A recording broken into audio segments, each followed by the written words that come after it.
aquí como algo que se transformó luego de la llamada selva virgen e impenetrable que caracterizaba a este territorio poco tiempo antes.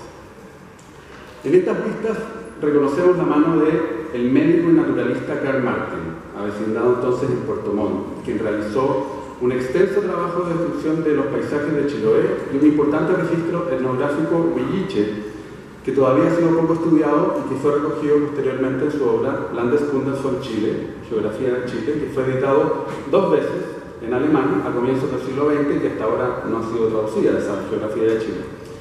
Los registros escritos de Vidal Gormaz explican cómo él contactó a este naturalista local para emplear sus dibujos de paisaje que están aquí y en otra imagen cartográfica no publicada. Esto es un documento que está en el archivo que no se publicó como un documento impreso y que nos muestra de la mano del propio Vidal Gormaz y de sus ayudantes en 1871 el plano del estuario del Reloncaví, donde aparecen además estas vistas hechas con la bismina encargadas a Karl Martin y que nos muestran esta escena: el Cerro Yate desde Ralún, los volcanes Osorno y Calbuco desde la isla Guar y los mismos volcanes Osorno y Calbuco desde Puerto Varas y el Cerro Yate también desde Ancud.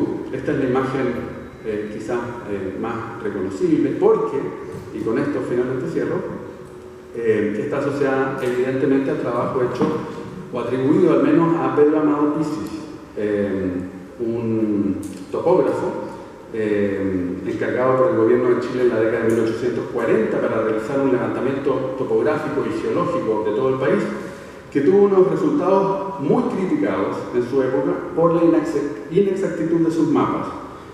Uno de los problemas principales que tenía Pisis era la falta de recursos. El Estado de Chile le entregó un ayudante muy mal pagado y un instrumento, me parece, para hacer un levantamiento topográfico de todo el país. Y a eso se agregaba la dificultad de la medición trigonométrica que requerían amplias visiones con vistas despejadas en lugares poblados de abundante vegetación, como es esta región. Un problema que al parecer ni siquiera las grandes quemas encomendadas por Vicente Pérez Rosales unos 15 años antes logró resolver. Ante la imposibilidad de medir ángulos a distancia para realizar mapas precisos, es posible que Pisis haya optado por realizar dibujos y pintar acuarelas que registraran el paisaje observado por un científico bajo una mirada que bien puede entenderse como artística.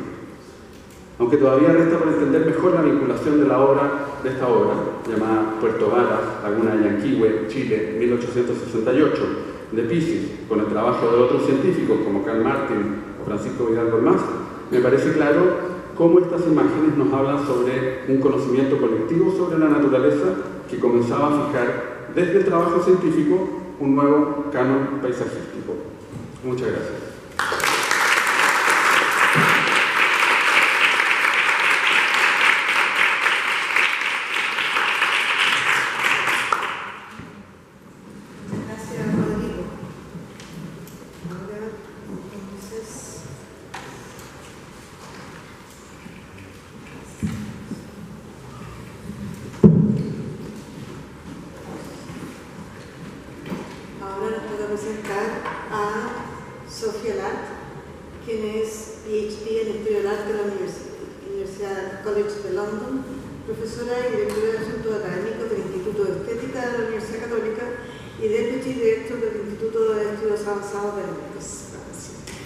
Ha trabajado sobre la piel y la maternidad del arte contemporáneo latinoamericano y más recientemente sobre visualidad y ética de la mirada en las prácticas ecoartísticas, imágenes, performance y ecoanarquismo en los conflictos socioambientales europeos y el rol del humor en el arte contemporáneo chileno.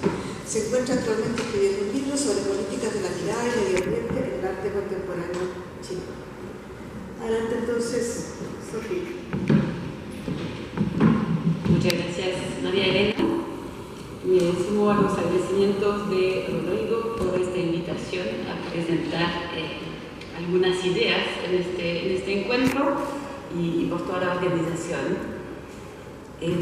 Mi presentación de hoy va a operar una suerte de como de cambio de escala en relación a lo que presentó Rodrigo en su fascinante ponencia, ya que más que de pensar con imágenes, lo que suelo hacer, me propongo retroceder en términos disciplinares y realizar algunas preguntas relacionadas con la construcción de nuestra disciplina, de la historia del arte, y de algunos sustratos ideológicos propios de la historiografía. Esta curiosidad sale de un trabajo que tengo en curso en relación a la manera en que mi investigación ha gravitado en los últimos años hacia como preocupaciones relacionadas con la representación de las crisis medioambientales y más específicamente el porvenir de lo visual en una época de crecientes conflictos ecosociales. Esta pregunta que yo estoy haciendo en mis trabajos actuales gira alrededor del rol aún quizás pertinente de la mirada y de la representación en este llamado antropoceno que algunos investigadores han justamente analizado por su carácter espectacular, llamando esos investigadores a referirse al antropoceno como una categoría megacarismática y la conversión del mundo en imágenes que ha provocado. Y de cierta manera este trabajo que se hace en relación a la evolución de las imágenes, el rol de las imágenes frente a una realidad cambiante, es algo que como historiadoras y teóricas del arte tenemos conciencia. Existe, ya Erwin Panofsky nos decía al inicio del siglo XX, una plasticidad de la visión, no es un dado fijo y va operando una suerte de mutación dentro del tiempo. La historia del arte, como disciplina híbrida, habita la frontera entre ciencia y estética. Y sin desconocer o despreciar su rigor metodológico y conceptual, estas preguntas que nos estamos haciendo desde preocupaciones medioambientales, decoloniales, de género, entre otras, levantan también algunas necesidades de repensar esos sustratos ideológicos que llevaron a nuestra disciplina en relación, por ejemplo, a su acercamiento a la periodización y a la historicidad de los regímenes visuales. Por lo tanto, más allá de la pregunta por un supuesto genio artístico o la deconstrucción muy necesaria de cánones hegemónicos, podemos intentar analizar esos sustratos de nuestra disciplina desde perspectivas deshegemonizantes, ecológicas y decoloniales, entre otras. En un libro publicado este año sobre la invención de la prehistoria, el investigador Stefanos Geroulanos nos recuerda, por ejemplo, y aquí lo cito, que la obsesión moderna por la prehistoria tiene sus orígenes en los discursos intelectuales generados por el colonialismo en el siglo XVIII, cuando los europeos consolidaron, en palabras del historiador J.G.A. Pocock, su dictadura conceptual sobre el resto del planeta, juzgando a todos los demás pueblos por su propia comprensión de sí mismos. Las antiguas categorías de salvaje, bárbaro y civilizado dieron paso en el siglo XIX en las edades de piedra, bronce y hierro de la arqueología, mientras que los antropólogos clasificaban las culturas según si creían en la magia, la religión o la ciencia. Fin de esta extensa cita. Lo que evidencia aquí Geroulanos es justamente esta construcción de discursos y de disciplinas de periodización con un rigor efectivamente científico y metodológico, pero en un contexto con una cierta visión del mundo y de nosotros en relación a los demás, que justamente vino a nutrir algunas construcciones disciplinares, es decir, no existe en sí misma una neutralidad de la disciplina. Este reconocimiento, que no es totalmente nuevo, ha provocado en relación a la historia del arte un giro más reciente, impulsado, entre otros actores, por el historiador del arte escocés Andrew Patricio, a pensar y repensar los métodos históricos para, como lo dice, recuperar el campo visual ecológicamente. Inspirada en parte por la invitación de Patricio y en otra parte por lo que nos invita a hacer en términos de cambio paradigmático las humanidades medioambientales, me gustaría hoy día prestarme al ejercicio de cuestionar la orientación terrestre de nuestra disciplina, empezando desde la hipótesis de su sesgo telúrico terrestre. Es un ejercicio al cual se han prestado otras disciplinas de las humanidades. Estoy pensando, por ejemplo, en la literatura y el impacto de la figura del calamar vampiro de Wilhelm Flüsser y su trabajo de escritura a tinta en las profundidades del océano, o también lo que han propuesto el creciente campo de la ecocrítica. O por otra parte, estoy pensando en un libro también bastante reciente de Melody Zhu, intitulado Why You Media, en el cual Zhu piensa como experimentación los estudios de los medios como, o piensa más bien el porvenir de estos estudios de los medios a través de las experiencias de la sumersión y del apnea.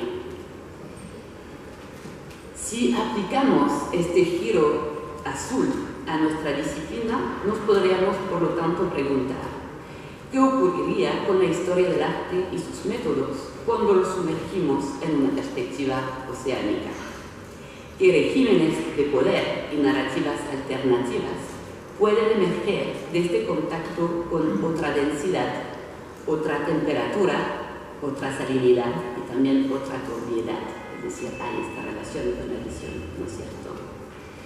Para empezar esta hipótesis, vamos a intentar identificar este sesgo telúrico en los fundamentos de la disciplina. Y podemos empezar a responder a esta suerte de investigación algo tentativa y especulativa, volviendo a una figura fundacional para la disciplina, que es, de hecho, no un historiador del arte, pero un arqueólogo, inicialmente Johann Joachim Winckelmann. Empiezo con Winckelmann siguiendo a una propuesta de Didier Huberman, que se posiciona en contra de toda la escuela basariana, según la cual Vasari hubiera sido el fundador de la disciplina, para identificar en Winckelmann los inicios de la historia del arte como ciencia, es decir, como método, nos dice Didier Huberman. Winckelmann, como lo saben, arqueólogo de formación, se dirigió a las obras de la antigüedad para estudiarlas no desde el punto de vista de artefactos objetivos de un periodo concreto, sino también por sus cualidades inherentes. Winckelmann escribió dos obras canónicas para la disciplina. El primero, Reflexiones sobre la imitación del arte griego, de 1755. El otro, Una historia del arte antiguo, de algunos años después, del 1764. El arte elabora una taxonomía de las obras de arte de la antigüedad y explora el resurgimiento de los motivos antiguos durante el Renacimiento y los movimientos neoclásicos europeos de su época. ¿Por qué empiezo con Winckelmann? Bueno, porque Winckelmann es en espíritu el heredero del pensamiento de la Ilustración, cuya ambición, como describió Jean d'Alembert en el prólogo del proyecto de la enciclopedia, compara el trabajo de adquisición de conocimiento a lo de una formación de continentes que surgen del océano, que d'Alembert entiende como una vasta extensión desconocida. El universo, escribe d'Alembert, no es más que un vasto océano en cuya superficie percibimos islas, unas más grandes, otras más pequeñas, cuya conexión con el continente se nos oculta. como escribe más recientemente Hannah Roman en un texto sobre la percepción de los mundos submarinos en la geografía de la Ilustración. El océano se concibe, por lo tanto, como y ahí la cito, un obstáculo que hay que superar mediante la búsqueda por métodos racionales y filosóficos de lo que cubre y esconde, los mecanismos fundamentales del mundo natural ocultos por el agua. La Ilustración aborda el conocimiento como la creación de islas que permite observar el gran océano de lo desconocido, que correspondía a conquistar mediante la razón. Y aquí, de hecho, podríamos ver de qué manera este famoso nacimiento de Venus correspondería también a este importe mediante Winkelmann, perdóname el Photoshop bien precario, de justamente esta llegada hacia como este horizonte telúrico de lo conocido, ¿cierto? Más específicamente para Winkelmann se trata también de excavar lo olvidado de esas raíces fundamentales de la época antigua.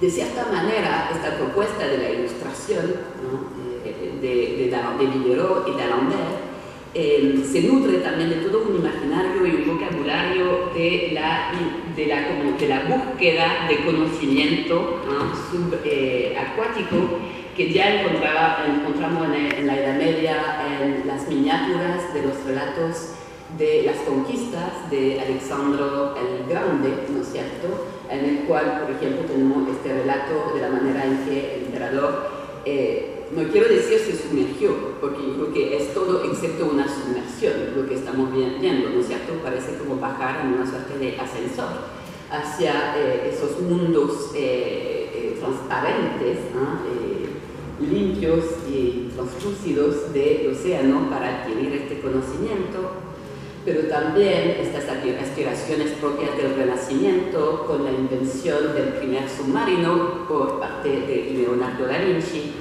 y, por supuesto, el proyecto de compilación de enciclopédicos de esta época de la Ilustración.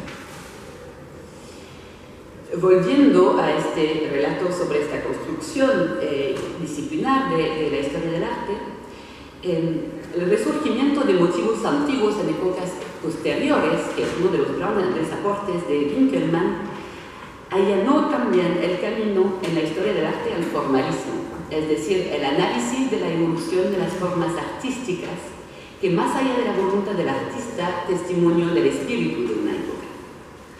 El historiador del arte Alois Riegel, fundador de la Escuela de Viena, desarrolló la noción de Kunstwille, o voluntad de arte, y vio en la abstracción del arte ornamental la expresión la más pura de esas evoluciones formales. Estas formas testimonian a menudo y conscientemente la concepción del mundo de una época, y la historia del arte, como un método, se inscribe en una lógica de periodicidad en la que cada estilo revela las ondas fundamentales que recorren una cultura. La instauración del formalismo como principal herramienta analítica de la historia del arte a principios del siglo XIX podría interpretarse a primera vista como una perspectiva más oceánica de la creación artística, ¿no? Es decir, como este regreso formal de algunos motivos como una disposición justamente un poco descentradas de los inicios telúricos de la disciplina. De hecho, Henri Faucillon, un formalista bastante conocido, autor de La vida de las formas, escribe que la toma de conciencia constituye siempre una toma de formas, que constituye otros tantos puntos de emergencia, si sigue siendo sensible a lo que él llama las profundidades oceánicas de la vida. En el arte, escribe Faucillon, el espíritu cree que rejuvenece apelando al instinto bruto, abriéndose a las impresiones fugaces, a las olas ilimitadas y sin alivio del sentimiento. Fin de cita. Estas concepciones de la creación plantean la cuestión de la metáfora oceánica, que vuelve justamente regularmente en los escritos fundadores de la disciplina. En respuesta a la concepción ilustrada desde las extensiones acuáticas como un desafío al que debe hacer frente la razón, el formalismo propone analizar la evolución estilística como un fenómeno de olas, recurrencias y sedimentación, una dinámica de resaca. El reto de la historiografía del arte, sin embargo, sigue siendo bastante firme. Si bien la mirada ya no es absolutamente continental o insular, como lo fue en la concepción ilustrada, estamos lejos de hablar de una sumersión. Podríamos, de hecho, decir que el método formalista proviene de una mirada embarcada, en la cual el historiador del arte actúa como un oceógrafo, escudriñando la superficie de las olas para intentar leer en sus líneas de rotura la expresión de fenómenos subacuáticos inconscientes. Un tercer capítulo en este muy breve recorrido sería la perspectiva, sobre la cual no me voy a desarrollar. Escuchamos un poco sobre esta relación entre concepción naturalista y perspectiva esta mañana. Sin embargo, quería detenerme brevemente en la concepción que Erwin Panofsky tiene de la perspectiva. Panofsky, un heredero de Riegel, sustituye el concepto de Kunstwollen por uno de Formwollen, de voluntad de arte hacia una voluntad de forma. Cuando piensa la perspectiva, este invento renacentista, sin embargo, Panofsky lo concibe en su dimensión a la vez sensible y simbólica. Y esta simbólica es importante porque para Panofsky la perspectiva, en particular la perspectiva lineal, es una filosofía del espacio que responde a una necesidad de contener el infinito en un marco reducido y contenedor, es decir, antioceánico. Como dice Martin Jay, que ha trabajado ampliamente sobre la evolución de la visión, la perspectiva también logra una centralidad de la visión como sentido dominante de la modernidad, lo que nos lleva al famoso ocularcentrismo.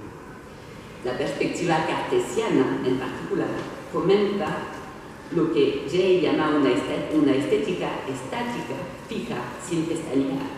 Una estética que conduce necesariamente a un distanciamiento que comparte, en cierto modo, con la fiebre cartográfica que acompaña a esta joven modernidad y su afán de travesía conquistadores, tanto de saberes como de territorios.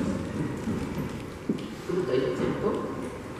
Ya, voy a saltar entonces. Todo este gran y largo prólogo para decir que este giro impulsado por las humanidades medioambientales y particularmente las humanidades azules en su lectura crítica de las ideologías subyacentes a nuestros paradigmas actuales, abre la puerta a una deconstrucción de este acercamiento de la travesía que sigue obedeciendo a una lógica cenital y lineal. Y abrirnos, y eso es la esperanza, a una inmersión o zambullida más porosa, pero también más peligrosa. Saltando un poco, me gustaría referirme a una voz no tan heterodoxa, ya que sigue perteneciendo a este canon europeo de la historia del arte, pero que ya como introduce una concepción algo disonante que nos podría justamente servir de brújula en esta oceanización de la historia del arte. Y ahí me refiero a Adi Warburg. Adi Warburg, en su exploración de la vida después de la vida, de ciertas formas y motivos, se refiere al concepto de Nachleben. El Nachleben para David Huberman identifica el Nachleben de las formas como una manera de abrirse a la dimensión espectral de ciertas imágenes, a su carácter superviviente. Warburg, como escribe David Huberman, introduce el problema de la memoria en la historia a largo plazo de los motivos y las imágenes, un problema que trasciende los puntos de inflexión de la historiografía y las fronteras entre culturas. Más crucialmente aún para nuestro propósito, el Nachleben introduce una visión turbia. El Nachleben, dice Huberman, es impuro del mismo modo que el propio Leben, la propia vida. Ambos son desordenados, confusos, diversos, retentivos, proteicos, líquidos, oceánicos en su alcance y complejidad, impermeables a la organización analítica. ¿Por qué me refiero a esta noción? Bueno, porque yo creo que si bien Warburg sigue siendo un autor canónico europeo, esta noción de Nachleben nos introduce justamente a una dimensión espectral de conocimientos no tanto levitantes, sino que flotantes, que podría abrirse a un acercamiento de sumersión justamente al océano. Y este tiene dos tipos de ramificaciones. La primera es medioambiental, es decir, de qué manera esta concepción oceánica nos permite también descentrar el carácter antropocéntrico de nuestra propia disciplina. Eso no significa aspirar a una suerte de devenir, te decía, ¿no?, devenir pulpo o devenir criatura de las profundidades, ¿no es cierto? Pero más bien, porque de hecho como la perspectiva sumergida acuática es una lección de humildad, en la cual nos damos rápidamente cuenta de las limitaciones de los cuerpos y de la necesidad de experiencias mediatizadas por tecnologías de percepción, ¿no es cierto? Y a eso se refiere Stacy Alaimo cuando habla justamente de las lecciones que podrían decir darnos esas criaturas de las profundidades, ¿no? Y por otra parte, y con eso cierro, este descentramiento que empieza a plantear esta noción de Nachleben es también una manera de abrir una perspectiva decolonial, es decir, abre un eje vertical de desplazamiento que vuelve también a considerar el trauma histórico y geográfico de la turbiedad moral de nuestras lógicas de travesías oceánicas. En eso me refiero a lo que Steve Menz en su Historia del Océano habla como los sustratos salados de la violencia, la conquista, el comercio transatlántico de esclavos y el Atlántico Negro, del cual habla Paul Gilroy. La imagen ilustrada del océano como extensión de saber se vuelve mucho más lúgubre al revelar esta historia de trauma. El océano es también cementerio, como nos lo recuerda Catherine Newsom sobre su historia del Antropoceno Negro, o más localmente la figura del mar de piedra, al cual se refiere el poeta Raúl Zurita. Este océano traumático requiere una perspectiva sumergida, siguiendo o ocupando la palabra de Macarena Gómez Reyes, para atender a esos infrarrelatos. El océano podría ser, en este sentido, un regreso de lo reprimido, una zona de reparación y termino con Edouard Glissant, un espacio de relación que justamente interrumpe la lógica de punto de inicio y de llegada de la travesía con una zambullida en un todo, en lo que Glissant en su trabajo llama como una indefinición radical. Muchas gracias.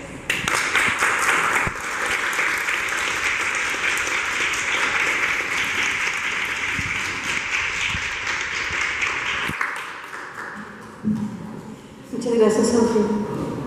Bueno, finalmente me va a tocar exponer a Gonzalo Arqueros, académico del Departamento de Teoría de las Artes y particularmente del área cultural, preocupado por, ¿por qué cosas está preocupado?